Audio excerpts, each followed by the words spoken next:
All right, y'all. We are back on the man Joe Knows. We reacted to Joe Knows yesterday in the gameplay breakdown, and I know in the last video I did say I was gonna react to QJB, even though I didn't.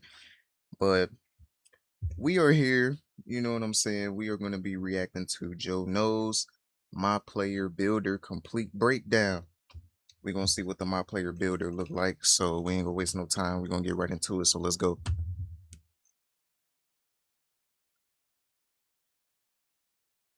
The NBA 2K27 My Player Builder Breakdown. Not going to waste any time. All I ask is that you take a second and drop a like on the video. Let's get straight into it. You can pick male or female now.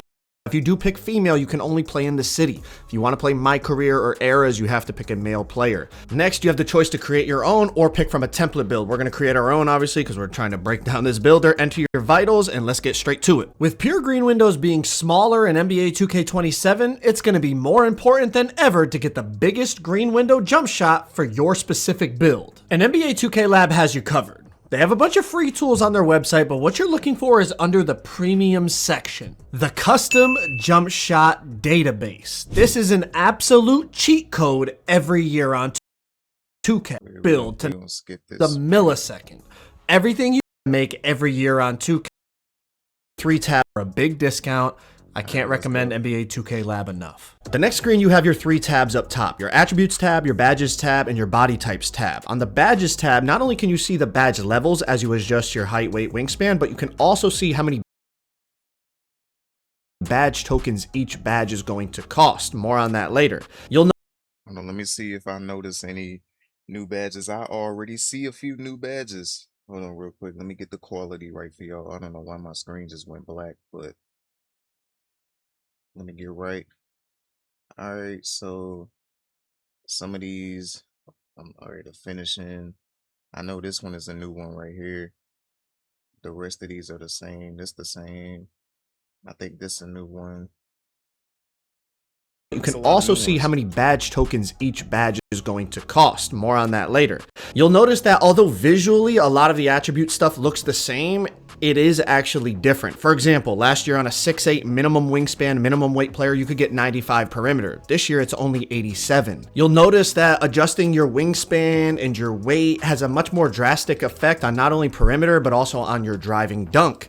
The lower the wingspan, the harsher the penalty on your driving dunk this year, the lower the weight, the harsher the penalty on your perimeter. But you'll notice something as I keep scrolling through the heights here. I'm just seeing, like, at any point, you know, at any height, does it start to change how the weight and the wingspan affect those attributes? And as I go up the heights here, you'll notice once I get to 6'10" and up, lowering the weight actually raises your perimeter. So it's like the cutoff for big men, I guess. Like, you know, a lighter big man is going to have better perimeter defense than a heavier big man. But on 6'9", 6'8", 6'7", 6'5", 4'3", the lower, like the more kind of wing guard players, the lower your weight, it lowers your perimeter. So that's something to keep in mind as you're making your builds this year. You know, last year on a 6'8" player, there really was no penalty for going low weight, low wingspan. Low weight, low wingspan would have a 95 perimeter, and then if you upgraded it to max wingspan, you'd only have a 96 perimeter.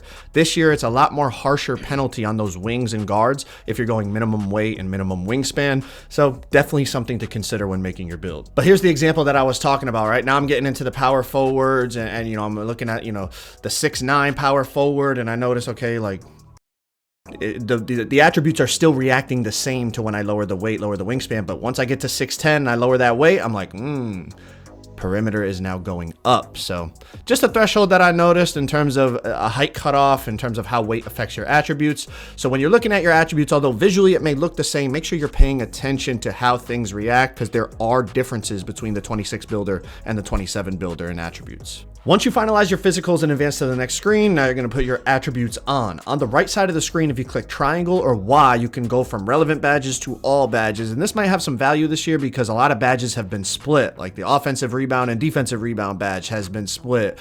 The midi shooting badges and the 3-point shooting badges have been split. So remembering which badges are tied to which attributes, you can use the relevant badges tab to, you know, make sure you understand what's going on, or you could keep it on all badges and just see what goes up as you. All right, now real quick, I know I keep talking about the new badges. Defensive rebound badge. So we have arc cadence, quick trigger, and set and fire. So those are the new shooting badges. Badge has been split. The MIDI shooting badges and the 3 And then smooth operator and static MIDI. point shooting badges have been split. So remembering which badges are tied to which attributes, you can use the relevant badges tab to, make sure you understand what's going on, or you can keep it on all badges and just see what goes up as you put up each attribute. Another thing a lot of people kept asking was what determines your badge tokens. Where you put your attributes determines how many badge tokens you're going to get in each category. If you max out your shooting, you're going to get the maximum amount of shooting badge tokens. Same with other categories, right? So not only pay attention to badge thresholds and what attributes you want to get, but also pay attention to, maybe sometimes one more tip on an attribute might get you an extra badge token. Just something to keep in mind as you're making your build. Now, when you click in the left stick, you're going to get a lot of tabs to pop up that are going to help you. The first one is the badges tab. It shows you every badge in the game and the attribute requirement for each level, the height threshold, everything you could want. You can scroll from each category: finishing, shooting, playmaking, defense, rebounding, physicals. Now, pay close attention to badge thresholds because a lot of the rating requirements for certain badge levels has changed. You will notice if you pay attention compared to last year's builder. You'll also notice that Hoff badges are the highest level you can unlock through attributes. There is a way to push your badge levels all the way to legend, but we're going to talk about that later when we get to the badge screen. But I'm going to scroll through all of these, and at the end of it, there is also all the takeover options and their requirements. So if you want to pause this and look at it, you can. I'm going to let this run through, and then I'm going to come back when we get to the next tab.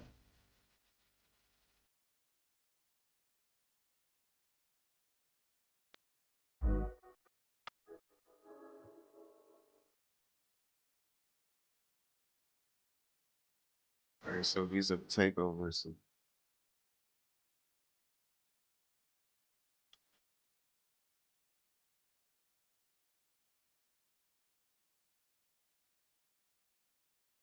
Moving on to the next tab, the animations tab. This is where you're going to see the attribute requirement for every animation in the game, and you're going to want to pay attention because a lot of your favorite moves rating requirements has changed. For example, Kevin Durant go-to shot is now a 94 shot rating to unlock it. Even dribble moves. A popular escape last year was the SGA escape. That is now a 91 ball handle requirement. So if you're making your build and you're like, oh, I'm going to go to, an 85 ball handle because that's what I need for these moves, you might want to double check because although, the moves might have the same name and the same animation tied to them, the attribute requirement to unlock them could be different. So definitely utilizing this animation tab while you're creating your build to make sure you get the SIGs that you want is going to be valuable. The next tab is your cap breakers tab, but you can't view your cap breakers unless you upgrade your attributes and are a 99 overall in the builder. So I'm going to show y'all. I'm just going to put up some stuff here. I'm not actually taking the time to make a good build, so please do not copy this. I'm just putting the attributes up so we could see that the cap breakers show up. I would rather you be able to see the cap breakers as you make your build, similar to how that website was last year that a lot of us used, where you could see as you put up each attribute how the cap breakers changed. In here they made it so you have to be a 99 overall to be able to see the cap breaker amounts. It's definitely a nice addition, but it's not exactly executed to the best way possible in my opinion. But when you hit 99 overall in the attribute screen, you can scroll over to your cap breakers tab and now see them in the builder. Moving on to when you actually put on your badges and decide what you want to use, I'm going to try to keep it as simple as possible, but there is a lot of things to consider when we get to these, kind of all the stuff going on here. So bear with me. It's going to take a little bit, but I think you're going to learn a lot and it's going to help you actually understand how to utilize this to the best of your ability. When you get to this screen, this is where, it shows you how many badge tokens you have in each category. Obviously, in this version, we actually had max badges. But when you make your build in the game, you're obviously going to have to grind to unlock those badge tokens. So when you click on badges for the first time, they give you a little tutorial. Each discipline has its own badge slots where related badges can be equipped. Earn badge tokens in games, practice, and workouts. Meet a badge's attribute requirements, then spend tokens to equip it in a slot.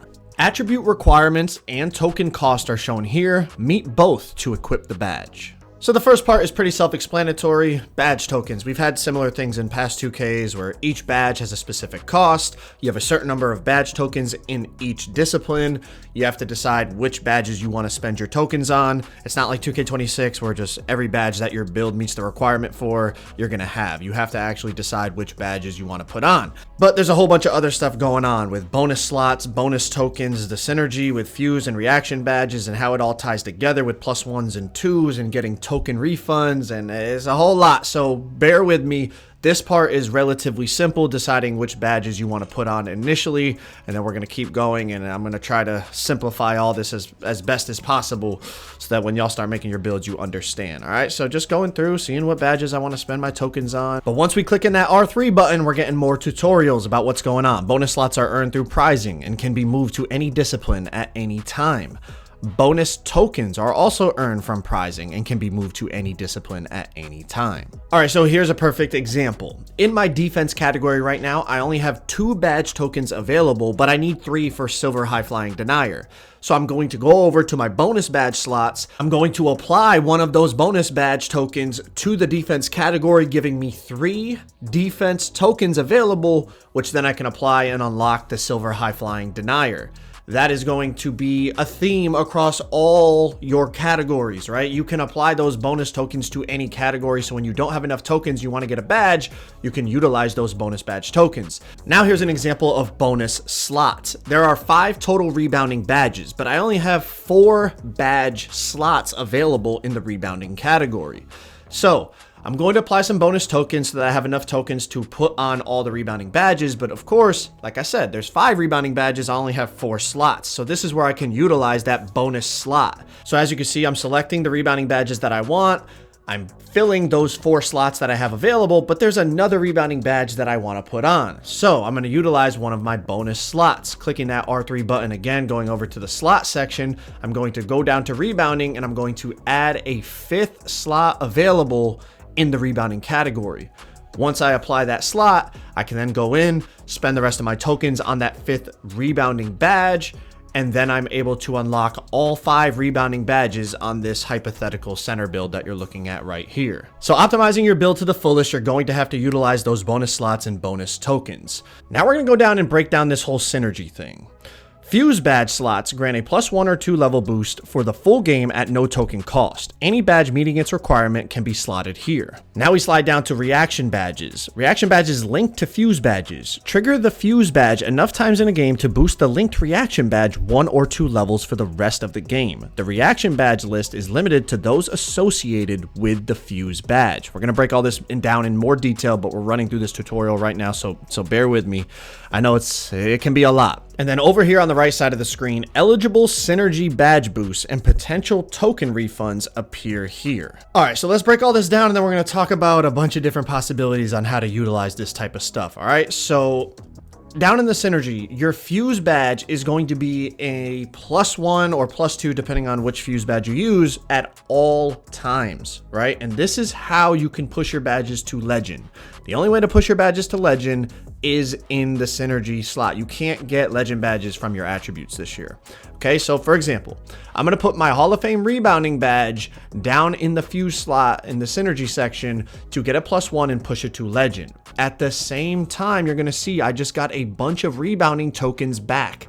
You get refunded those tokens that you use down there. It's similar to core badges in 2K23. Anything you put down there in the fuse slot, you're going to get refunded tokens for those. So it's going to be really important how you utilize those slots, not only for the +1s and 2s, but also in terms of maximizing your token output on your builds. Because check it out, now that I got refunded those tokens, I can remove those bonus badges that I added, and now I can apply those bonus badges to another category because I just got a bunch of rebounding tokens back. I don't need to use the bonus tokens in the rebounding category anymore. It's definitely a bit overwhelming at first, and once you start doing it more and more, you start to realize like, maybe I shouldn't have put that badge in there because now I have all these tokens that I'm not even using in this category. Like it's just a lot to think about and consider when making your build. Obviously all of these things are going to have to be unlocked. So initially off the rip, you're not even going to have to make some of these decisions, but once we start unlocking more slots, it's definitely going to be a lot of things to consider, and we haven't even gotten into like then you're trying to implement cap breakers and all types of things. Now, as I was saying, you're gonna have to unlock these synergy badge slots, and I mean, check it out, level 28 in a crew. The next +1 that you can unlock in the fuse slot is level 39 in a crew. Like, these are, you know, it's gonna take a little bit of time. This is from the build specialization. I'm not sure at what level you get it, but you got to get it through build specialization. And then the last +2 you can get is earned at legend 2 rep. Like, that's gonna take, you know, that's gonna be a long time. A lot of people aren't even gonna get that one. So you definitely are going to have to grind for some of these synergy fuse badge slots. But let's continue on, right? We can fill out these fuse badge slots and put certain badges that we want in there, but underneath that, we have reaction badges as well. Now, the reaction badge, as they said, it ties to the fuse badge. You do not get that reaction badge +1 or +2 all game long. You have to activate the reaction badge by using the fused badge above it a certain number of times in a game. So you're going to want to coordinate which badges you put in the reaction category to the badge you have in the fuse category. For example, if there's a badge you know you're going to use a lot, like if you're a center, you might want to fuse your brick wall badge and then tie your standing 3-point badge to it, because you know I'm going to be setting a lot of screens. So after I set, you know, 3, 4, 5 screens, whatever the specific number is, then my standing 3-point shot badge is going to get that boost for the rest of the game. Use a badge in the fuse category that you know you're going to use all the time. You'll notice that the reaction badges are flashing because it's not a permanent boost until you activate it. So it's showing, you know, my set and fire badge is silver, but it will turn gold once I use brick wall enough times in a game. My paint patroller is silver, but once I use rise up enough times in the game, it will turn gold. Making sure you're using fuse badges that you're going to activate very often in the game is going to be a key to optimizing your build's full badge potential. Another thing to pay attention to is not all badges link from reaction to fuse. For example, I just linked my set and fire badge to my brick wall badge, but if I was trying to link my set and fire badge to my snatcher rebounding badge, you see it does not show up because they feel that set and fire doesn't associate with snatcher, but they feel it does associate with brick wall. So sometimes you're going to see, like, you might put a badge in the fuse slot and then go to look to put a different badge in the reaction category, and you're going to be like, why is it not showing up? It's because it's saying it does not link to that fuse badge. I don't know exactly which badges link with others. You know, obviously that's going to be something that we're going to have to figure out as the year goes on. But something I did notice was, like I said, set and fire linked with brick wall, but it did not link with snatcher.